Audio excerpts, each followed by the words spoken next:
Good morning guys and happy Monday.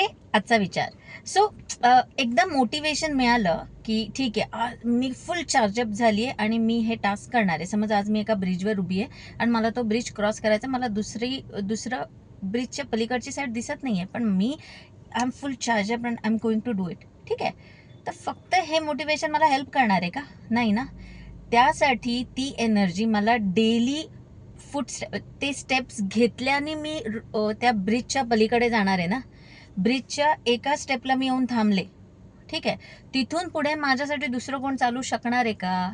माझी आई माझ्यासाठी एखादं टास्क तिने केलं, समज ॲप्स मारले, 10 ॲप्स रोज मारले माझ्या आईने माझ्यासाठी, माझे ॲप्स येणार आहेत का? नाही ना.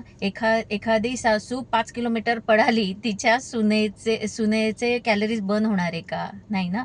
एका विद्यार्थीचे त्याच्या टीचरने अभ्यास केला, मग ह्याला परीक्षेत आठवणार आहे का? नाही ना. ओके, सो याचा अर्थ एकदा मोटिवेट झाल्यानंतर त्याची पुढची स्टेप जी आहे की डेली ते टास्क करणं. डेली म्हणजे डेली, शनिवारे का रविवारे का सोमवारे मॅटर नाही करत.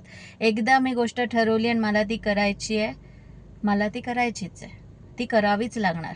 मग ती भरले मी पळत करतीये, मी चालत करतीये, मी रांगत करतीये किंवा सरपटत करतीये, स्पीड कोणताही असू दे, इम्पॉर्टंट काय की त्या एका ठिकाणी मी उभी नाही आहे. I am moving, right, moving and daily moving. हे जेव्हा डिसिप्लिन मी शिकणार आहे तेव्हा एखादं टास्क मी कंप्लीट करणार आहे ना.